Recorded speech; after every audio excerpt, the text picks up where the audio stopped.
Hey guys, I'm Bong Rip Betty. I want to thank Mike for having me here today on Dro TV. It's been a pleasure. Make sure to follow along on Instagram, YouTube, and Twitter to catch all the other episodes of my first time getting high.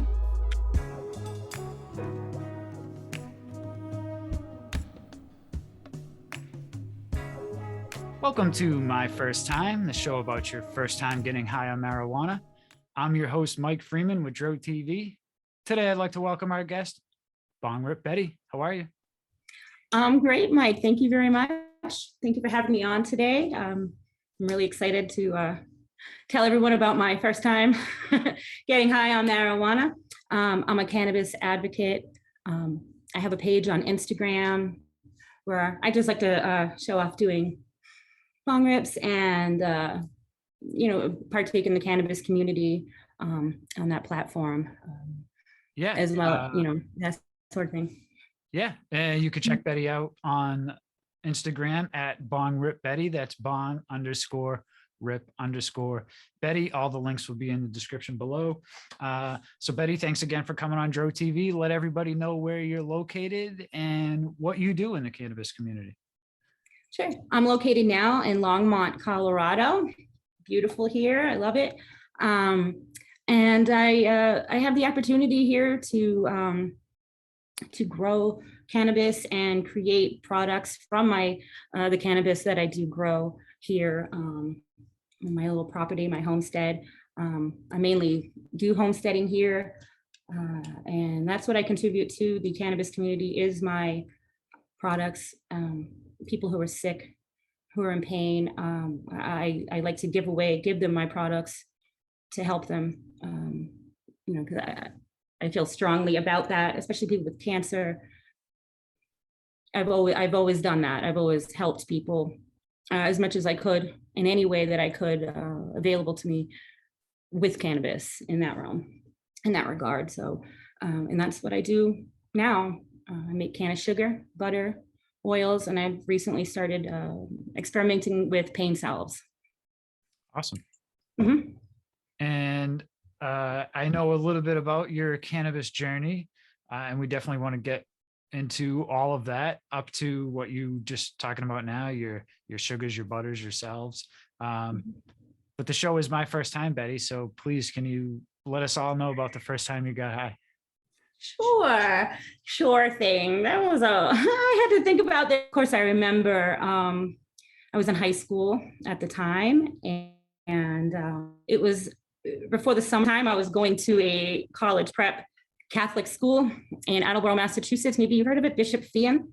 Mm-hmm. I went to Bishop Fian, and we had to wear the uniforms and do the whole thing. And I was really involved in sports, athletic, and I was a cheerleader at the time.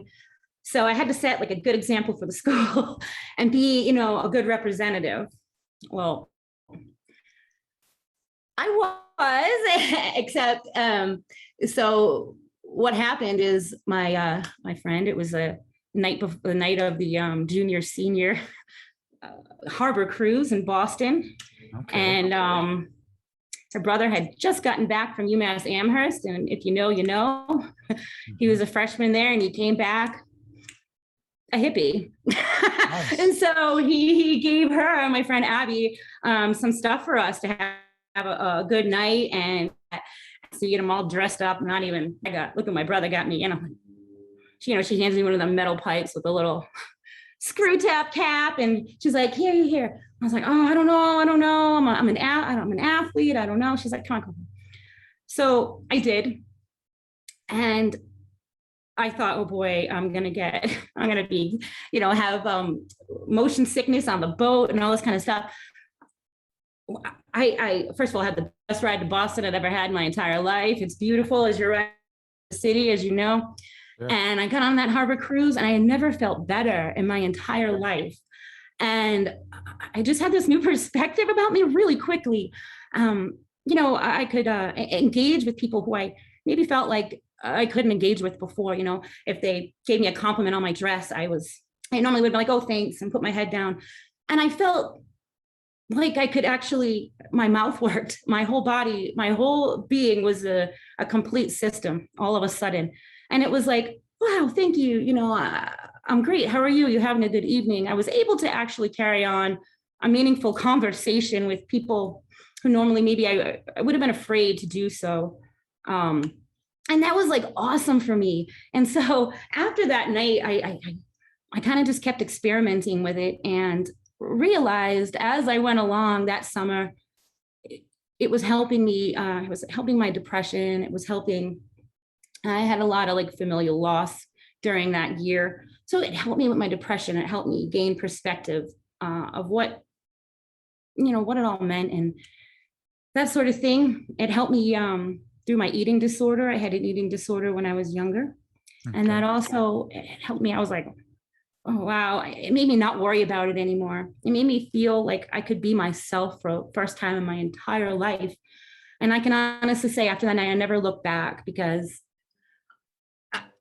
it just was so mind-blowing for me how much it changed me. And then going forward, how much it continued to impact my life in a meaningful way. And I never gave up advocating for it. I had doctors try to put me on hard medications when I was younger and Sure.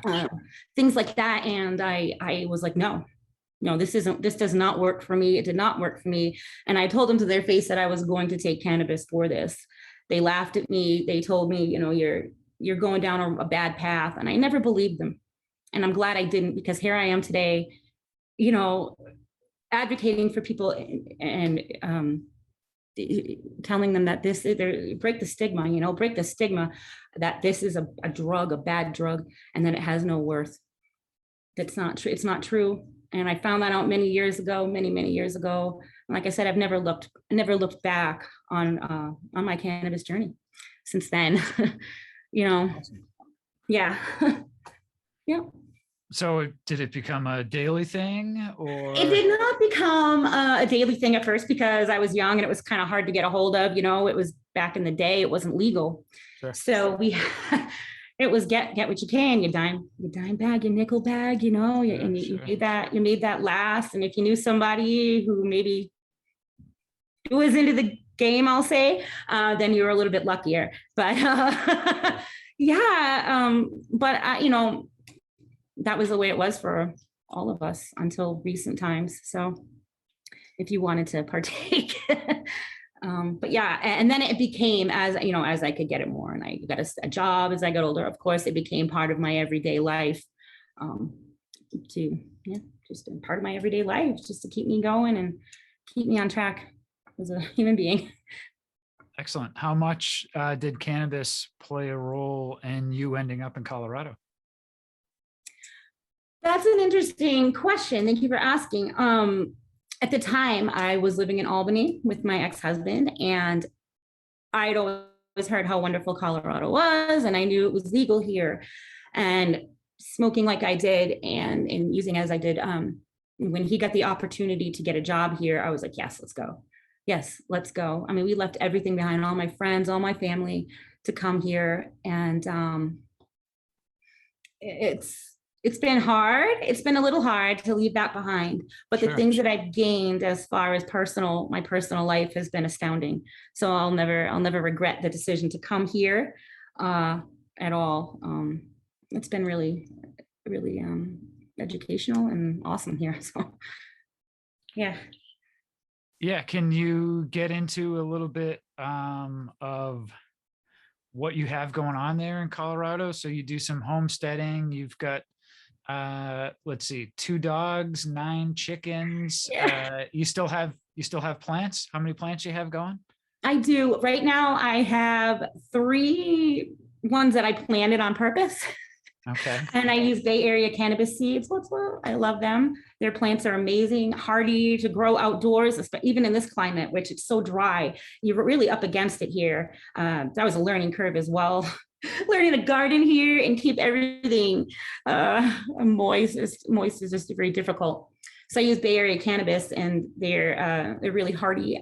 So I have 4 plants going, and I have 3 that are kind of popping up in my greenhouse somehow. So I'm just going to let them rip and see how big they can get, because I don't mind experimenting and playing around.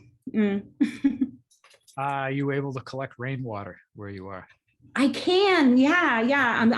I just started recently. I have just small, not small. They're like the silver, the aluminum big pots underneath, my drain pipes. Sure. But until I can get something a little more established, we really don't get that much rain here. So by the time I use it, it's Yeah, it's yeah, dry, it's empty again. So it's really hard here. It's really get bad drought. yeah. I Mhm. have a good friend in Denver. I've been out there a few times. Red Rocks. I love Red Rocks. Red rocks. Um, and I've hiked Boulder, Golden. So you're in Longmont? Longmont, right? Yep. That's just outside of Denver? It's more outside of Boulder. Okay. It's like Okay. 30 minutes north of Boulder, Okay. say. Hmm. Awesome. Yeah. Yeah, Right it's on the beautiful front out there. range. It's Yeah, beautiful it out is. there. It's Um, always something to do. it still snows, so that's why I didn't end up there as opposed to Orlando here.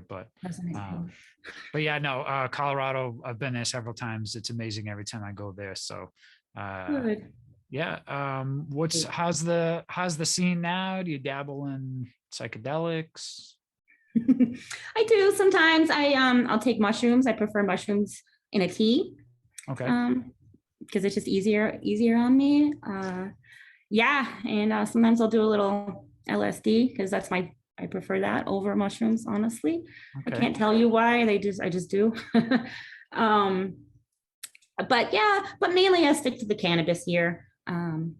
Hey everybody, I want to quickly mention Food Forest Abundance. Food Forest Abundance is a great way to create your own self-sustaining food forest and naturally occurring ecosystem that's commonly found in nature, but designed specifically for you. Through multiple layers of trees, shrubs, herbs, vines, rhizomes, mushrooms, and perennial vegetables, you can become your own supply chain without the typical maintenance required of a garden. From small spaces to large areas, both urban and suburban, Food Forest Abundance wants us to get back to our roots in nature by engaging with our food production in a meaningful way. For more information, click on the link in the description below and start your journey today. Okay, let's get back to today's episode. That's it. Yeah. Sometimes I'll go to Denver, hang out there, and if there's something going on, we like Tetra Lounge. That's a good place to hang out.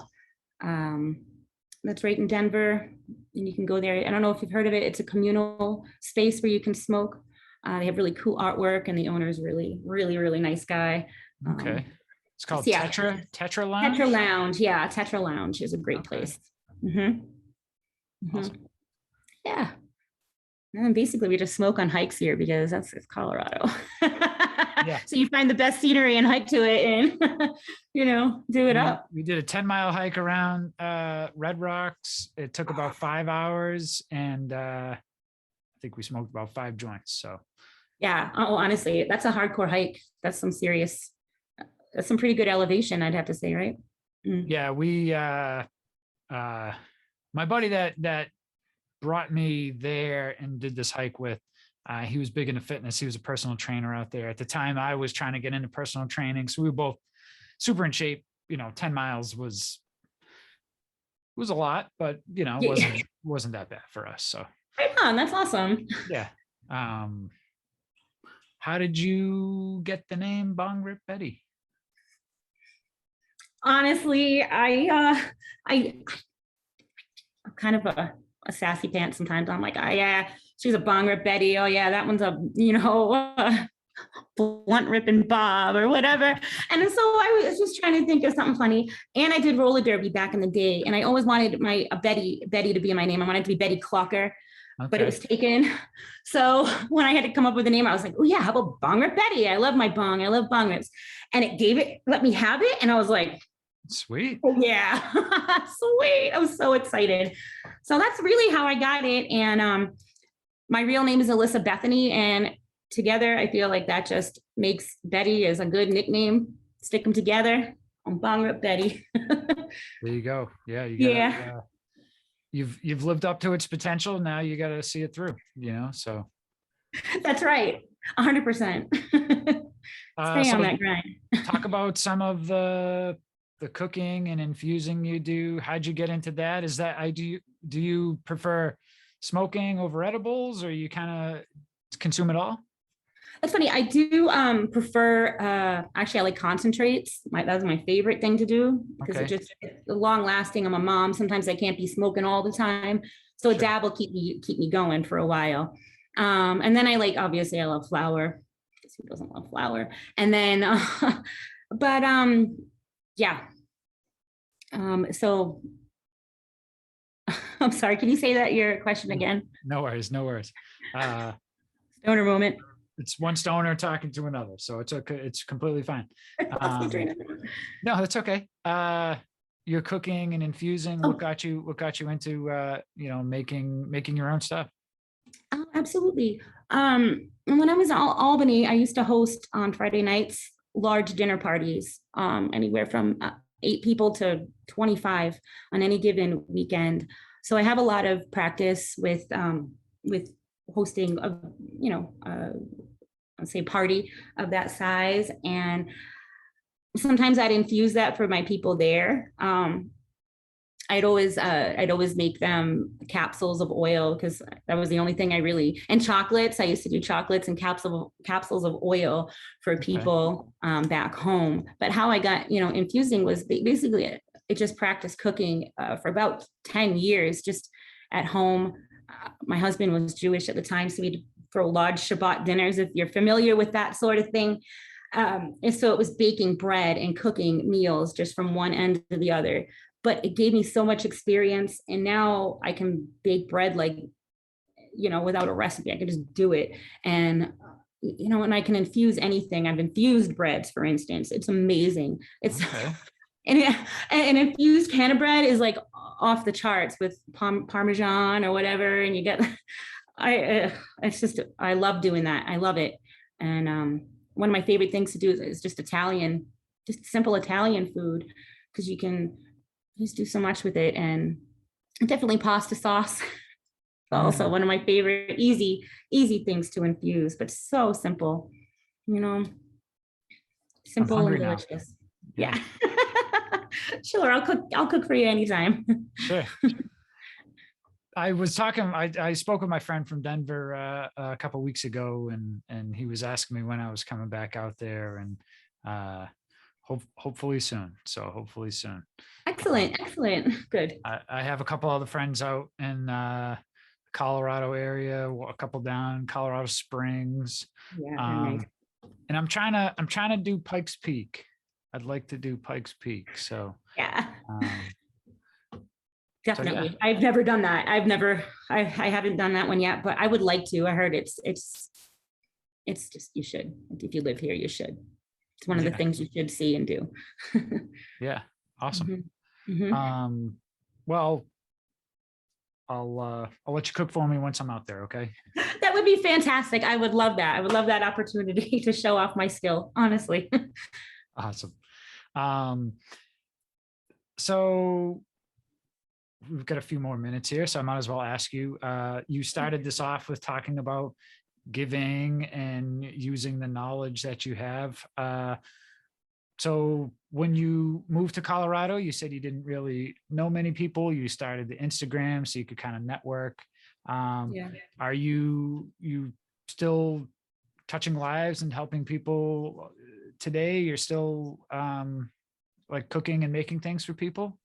I am. The cooking's kind of slacked off for the moment, but I am still helping people. If you're sick and you ask me, I'll make you what you need. If it's sugar, it's oil, like I said, I can put it into capsules. I can make it into a medium that's easy for you for your body to accept, whatever that may be. And that's what I'm here for. I also, I don't know if you're familiar, but the homeless population out here is just astounding. So I often, when I do my big harvest, I like to go and I give it to people. I don't know whatever they do with it, that's their business. Sure. But if it's going to help their mental health, it's going to help them, or it could make them a little money. I went out and I showered the community last year, and they seemed pretty grateful, along with giving away, food and that sort of thing. So I'm very passionate about that as well. So that's another way I do contribute to the regular community with my cannabis. Awesome. Mm-hmm. Well, I'm not going to put you on the spot here, but is there a bong rip you want to do on camera? Are you ready to I'm go? actually not set up. I set Okay, myself that's up over okay. here, and I'd have to walk away. My bong is so far away. I could go get it if you want. No worries, no worries. If All you right. wanted to, go right ahead, but I'm not trying to put you on the spot. Okay. I should have. That would have been a good idea. No, that's okay. I know sometimes I can't smoke and do these. I usually smoke when I'm all done with the interviews because I dry mouth, cotton mouth, and then the words don't come out properly. Yeah, no. I'll have more stoner moments than I had earlier. They'd be continuous. Yeah. More inappropriate Yeah. things happen when I'm stoned. So not a good combination to be talking and stoned, but nonetheless, Betty, it was a pleasure speaking with you. Thank you for coming on Dro TV. Let everybody know where they can find you. You can find me at Bong Rip Betty on Instagram, and also at Boot Knife Betty on Instagram. Awesome. Mhm. We'll have links to those down below, so definitely go give her a follow. Always like positive, enlightening videos. So thank you so much for what you do and what you provide. Even something, just hitting bongs. It brings a smile to a lot of people's day. So thank you for doing what you do. Thank you. I'm just here to break the stigma and show people it's okay to do what we're doing and to carry on if it makes you feel better and it brings you peace of mind. Awesome. Mhm. If you're watching this on YouTube, go down there and hit the smash the like button for Betty and let her know how many bong rips you've had today. And even though it's okay, even though she wasn't able to do one on the show, go over to her Instagram, follow her on Instagram. There's plenty of bong rips there. Lots of bong rips. And if you're watching this on YouTube, go down there and make sure you subscribe to Dro TV here, because otherwise you'd miss more amazing guests like Betty. And you don't want to do that. So subscribe as well. Betty, thanks again. It was a pleasure.